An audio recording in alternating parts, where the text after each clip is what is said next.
जय शिवराय मंडळी. कसं काय, खरं तर आज आहे महाशिवरात्री आणि मी निघतोय आता नाशिकला त्र्यंबकेश्वरला चाललेलो आहे मी दर्शनासाठी.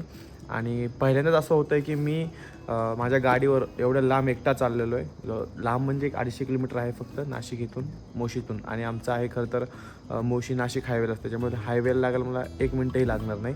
तिथून लगेच आपण जाणार आहोत नाशिकला. त्याच्यामुळे बघू आता हा कसा होतोय पूर्ण ब्लॉग किंवा ही संपूर्ण ट्रिप नाशिकमध्ये जाऊन काय काय करणार हे तुम्ही ब्लॉगमध्ये पुढे बघालाच. आणि आता आपण करतोय गाडीची ही जी ट्रिप आहे, अप्सरा आहे आपल्यासोबत. अप्सरासोबत पहिल्यांदा एवढं लांब चाललो आहे मी.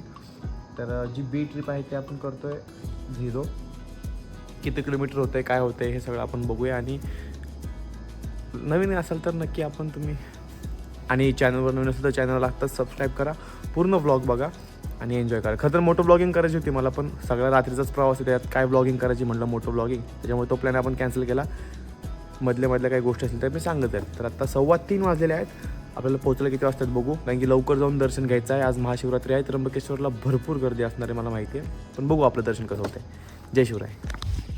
तर आता आपण आहे ना थोडंसं मंचर बायपासच्या पुढे येऊन थांबलेलं, कारण की थंडी वाजायला लागली आहे. मला 4 वाजलेले आहेत. मला वाटलं थंडी नसेल, कारण की दुपारचं इतकं ऊन असतं, पण थंडी वाजते.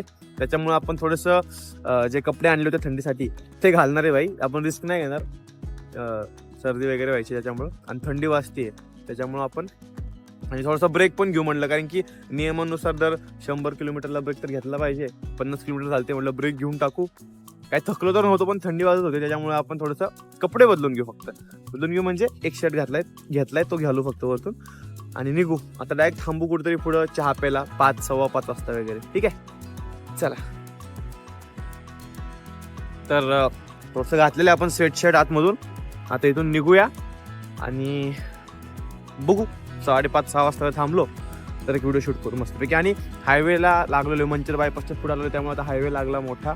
गाडी खूप म्हणजे एवढी स्मूथ चालते ना गाडी. MT-15 अप्सरा माझी, मजा येते.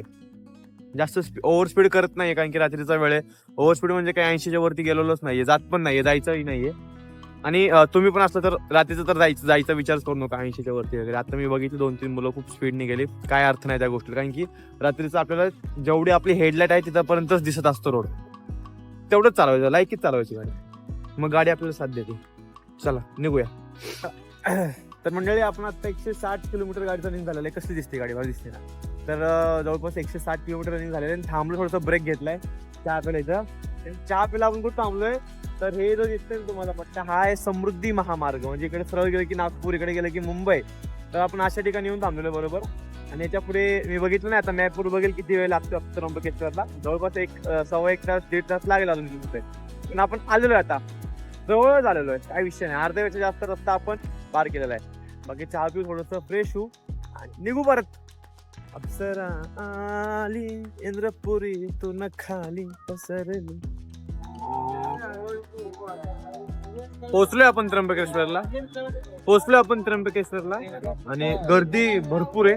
आता गाडी पार्क करला आणि आपल्या फॅमिली म्हणजे आपल्या कुटुंबातली एक मुलगी, तिने मला काल मेसेज केला इंस्टाग्रामला की आता तुम्ही त्र्यंबकला येणार आहे का, तर आपण लवकर दर्शन करू थोडंसं काहीतरी, कारण की ते इथल्या गावातले आहेत, आपल्याला ते फॉलो करतात. तर त्या येतो म्हणल्या तिथे, त्यांना माझा आता जस्ट कॉन्टॅक्ट झाला, तर ते इथे येतील, त्यांच्यासोबत दर्शन होते का लवकर बघू आपण.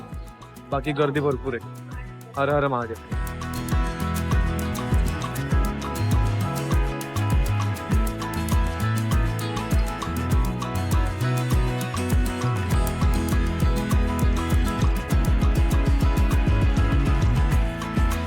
आपण 7 वाजता पोहोचलो त्र्यंबकेश्वरला. आणि दर्शनाची रांग जर बघितली तर कमीत कमी 7 ते 8 तास, 10 तास तुम्ही पकडून चाला, एवढी मोठी रांग होती मी बघितली. पण गीतांजलीने मला मदत केली, ती इथली गावकरी आहे, आणि तिने मला सांगितलं की आपण जाऊन दर्शन घेऊ म्हणून. ती गावकरी असल्यामुळे तिच्या मदतीने माझं दर्शन फक्त अर्धा समज झालं. गीतांजली खरंच थँक्यू, खूप मदत झाली मला तुझी आज, कारण की मला काही माहित नव्हतं की पासेस वगैरे असं तिथे, आणि पासेसवाल्यांना पण 4-4, 5-5 तास लागत होते. पण तसं नाही, म्हणजे काही मुलं आत्ता जी 3 वाजता लाईनमध्ये लागली होती त्यांचं दर्शन आत्ता झालं, मी बघत होतो लाईनमध्ये. पण माझं गीतांजलीमुळे खूप लवकर झालं दर्शन. आणि हे सगळं मला प्रेम भेटते तुमचं, खूप जास्त आभार, खरंच खूप आभार. येस, हा तेच, खरं तर माझ्या मराठी भाषेमुळं, आपल्या मराठी भाषेमुळे मला हे प्रेम भेटते. मराठी भाषेचे मानवी तितके आभार कमी. धन्यवाद गीतांजली पुढे एकदा. आता मी निघतोय पंचवटीकडे. छान झालं दर्शन आणि हर हर महादेव.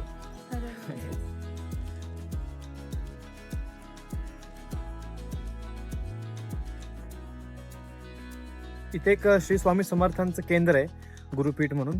तिथे आलो मी सध्या.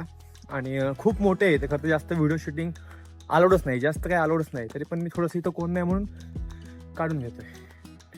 मोठं आहे, भरपूर मोठं आहे. या तुम्ही पण नाशिकला आलात तर त्र्यंबकेश्वर मंदिराच्या बाजूलाच आहे.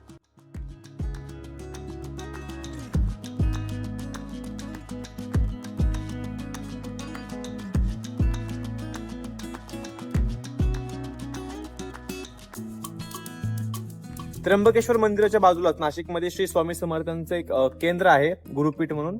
इथे मी आलो होतो आणि खूप सुंदर आहे. तुम्ही देखील नाशिकमध्ये आला, त्र्यंबकेश्वरला आला तर नक्की गुरुपीठमध्ये या, इथे दर्शन घ्या. खरं तर आतमध्ये व्हिडिओज वगैरे अलाउड नव्हते, तर मंदिरात तर मी काही व्हिडिओ काढले नाही. तरी पण परिसराचे काही छोटे मोठे मला व्हिडिओज घेता आले लपून, ते व्हिडिओज मी घेतलेले आहेत. पण खूप सुंदर मंदिर आहे. तुम्ही देखील नक्की या इकडे गुरुपीठला. दर्शन माझं खूप छान झालं. त्र्यंबकवरून पंचवटीला जात असताना ना, इथं मध्ये एक केदारनाथ सारखं एक मंदिर आहे, याला मिनी केदारनाथ देखील म्हणतात. तिकडे आपण जात होतो आणि काय सुंदर रोड आहे बघा. याच्या एवढं भारी वाटते थांबायला. भारी भाऊ, हे मेंटेन केलं एक नंबर. साईडला सगळी झाडं वगैरे. आणि याच्यामध्ये तुम्ही आता अप्सरचे थोडेसे सिनेमॅटिक्स बघा, कसं वाटतं सांगा मला.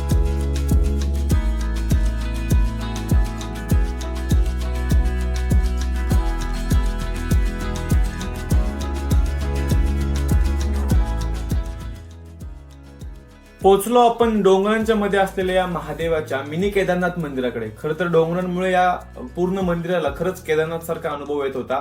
खूप छान झालं इथे दर्शन आणि गर्दी कमी असल्यामुळे अगदी 5-10 मिनिटांमध्ये दर्शन करून आपण निघालो पंचवटीकडे. आता आपण पंचवटीमध्ये आलेलो आहे आणि पंचवटीमध्ये येऊन आपण एक छोटंसं हॉटेल इथं बुक केलेलं आहे, थोडं आराम करायला. कारण की आपली रात्री काहीच झोप झाली नव्हती. संध्याकाळी आपल्याला गोदा आरतीला जायचं आहे, जवळच आहे इथून गोदाघाट. तर त्याच्यामुळे इथं हॉटेल बुक केलं आहे थोडंसं बजेटमध्ये. आणि येतात आपण काही आपल्या जुन्या मित्रांना देखील भेटून आलेलो आहे. तर थोडंसं आराम करू आणि संध्याकाळी जाऊ गोदा आरतीला. आता आपण उठलो आणि चाललोय गोदावरी आरतीला रामकुंडच्या इथे. 6:30 वाजलेले आहेत आणि मी चुकीचं बटन दाबलं, त्याच्यामुळे लिफ्ट चुकीच्या ठिकाणी थांबलेली. आता बरोबर आपले. तर आपण जाऊ आता ना. मॅप मला कोणत्या रोड निघून आला बघा, इथून जा म्हणते मॅप. कसं जायचं? अप्सरला घेऊन अजिबात नाही बाबा, जिन्यांवरून जा म्हणते. गोदा आरतीला पोहोचल्यावर समजलं की जवळपास अर्ध नाशिक इथं आलेले. खूप जास्त गर्दी होती, पण खूप जास्त प्रसन्न वातावरण होतं. आणि आपल्याच काही फॉलोअर्स मधल्या मित्रांनी म्हणून मला खूप चांगली जागा देखील दिली बसायला. खूप छान वाटलं. आणि आता तुम्ही देखील मज्जा घ्या किंवा अनुभव घ्या या गोदा आरतीचा.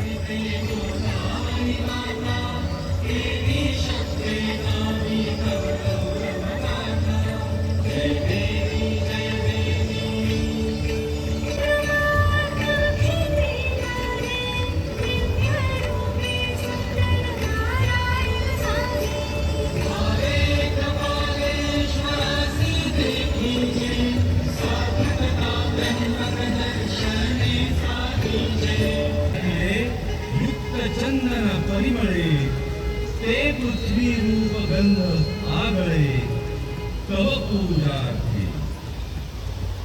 गोदा आरती झाल्यावर आपण लगेच निघालो. खरं तर गोदा आरतीला इतकी जास्त गर्दी होती की आजूबाजूच्या परिसरामध्ये खूप जास्त ट्रॅफिक झालं होतं. आणि त्यात मी नवीन असल्यामुळे नाशिकमध्ये मला तिथून गाडी काढायला देखील खूप जास्त वेळ लागला. तिकडनं मग जेवण करून हॉटेलमध्ये जायला मला जवळपास 1.5 ते 2 तास लागले.